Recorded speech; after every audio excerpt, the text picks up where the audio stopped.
کی ہے ادھر کہ شریعت کے احکام فقہ صرف زندگی کا نقشہ پیش کرتا ہے علم فقہ.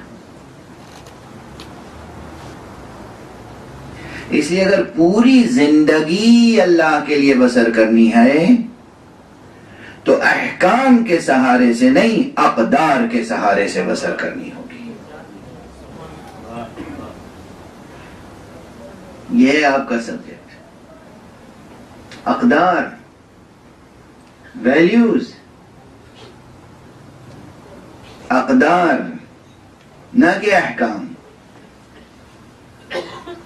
اگر انسان احکام کا پابند رہے، صرف احکام کا پابند رہے، تو میں سمجھتا ہوں لکیر کا فقیر کہلائے گا.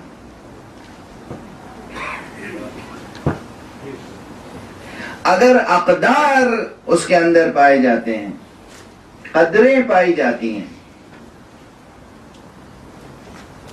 تو وہ کہہ سکتا ہے کہ میری پوری زندگی اللہ رب العالمین کے لیے بسر ہو سکتی ہے یا ہو رہی ہے.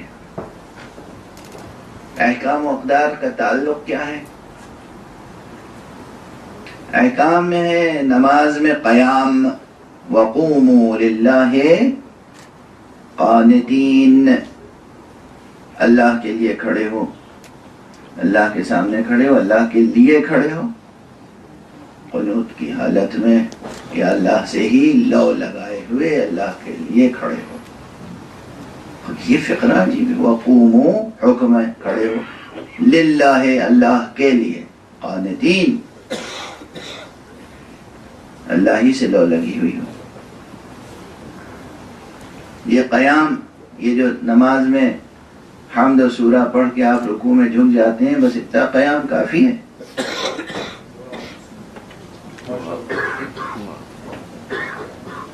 بس اتنا قیام کافی ہے، حق ادا ہو جائے گا. یہ قیام اس لیے سکھایا گیا ہے تاکہ وہ خو پیدا ہو جائے، وہ جذبہ بیدار ہو جائے، وہ فکر روشن ہو جائے، وہ نظریہ قائم ہو جائے، وہ حوصلہ پیدا ہو جائے کہ زندگی کے کسی بھی مرحلے میں انسان خدا کے لیے قیام کر سکے، حکم کا محتاج نہ ہو. بس یہ خیال ہے کہ خدا کا تقاضا کیا ہے، ہمیں اس تقاضے کو پورا کرنا ہے ہر حال میں. یہی ہے قیام. فزیکلی دو پاؤں پہ کھڑا ہونا، یہ ماہیت قیام نہیں ہے. ماہیت قیام یہ ہے، اب آپ بتائیے کہ اگر کوئی شخص دو پیروں پہ کھڑا نہیں ہو سکتا، اس کی نماز ہوگی یا نہیں؟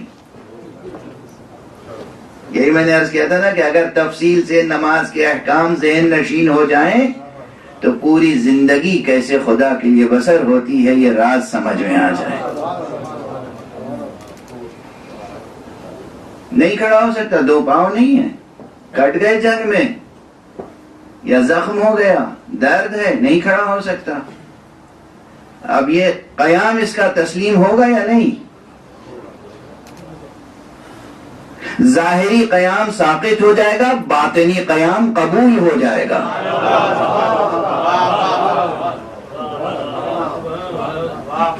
نہیں کھڑا ہو سکتا ہے شخص، پاؤں نہیں ہیں، کٹ گئے، ٹوٹ گئے، زخم ہو گیا، درد ہے، بیماری ہے. عام حالات میں، اس سے بھی کمتر مثال دوں، عام حالات میں قبلے کی طرف رخ کرنا ضروری ہے. اگر عام حالات ہیں، اختیار ہے آپ کو، اور قبلے کی طرف رخ کیے بغیر نماز پڑھیں گے، نماز باطل ہے، منہ پہ مار دی جائے گی. اور حالات ایسے ہیں کہ قبلے کی طرف رخ کر نہیں سکتے، جیسے مثلا جنگ، تلوار سے تلوار ٹکرا رہی ہے، ایک طرف دمشق کی فوج ہے اور ایک طرف کوفے کی فوج،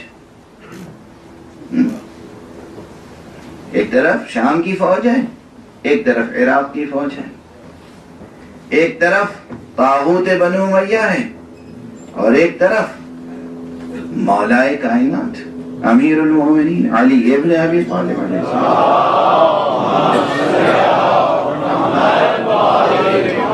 جنگ ہو رہی ہے، سامنے دشمن ہے، ادھر سے رخ موڑ کے کعبے کی طرف رخ بھی نہیں کر سکتے ہیں، اسی کیفیت میں کہا اللہ اکبر، یعنی دل کی توجہ پوری خدا کی طرف ہے، تو اگر ظاہری طور پر کعبے کی طرف توجہ نہیں کر سکا تو قبلہ مسلم،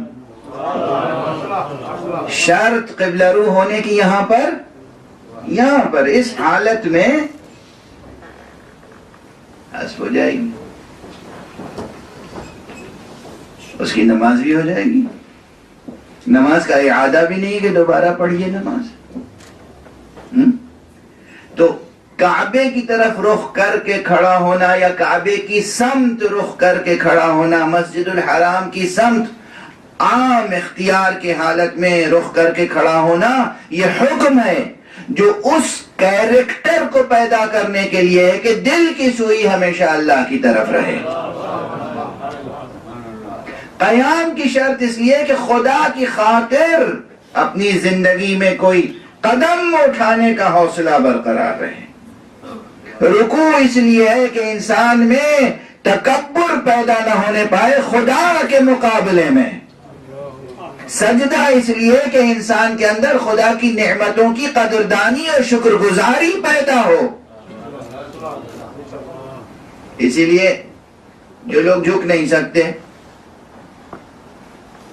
ریڑھ کی ہڈی میں خدا نہ خواستہ کوئی تکلیف ہے، کھڑے ہو سکتے ہیں، بیٹھ سکتے ہیں، ڈاکٹر نے منع کر دیا ہے کہ سجدہ نہ کریں، پیشانی جھکائیں نہیں زمین پر، ان کے لیے کیا حکم ہے؟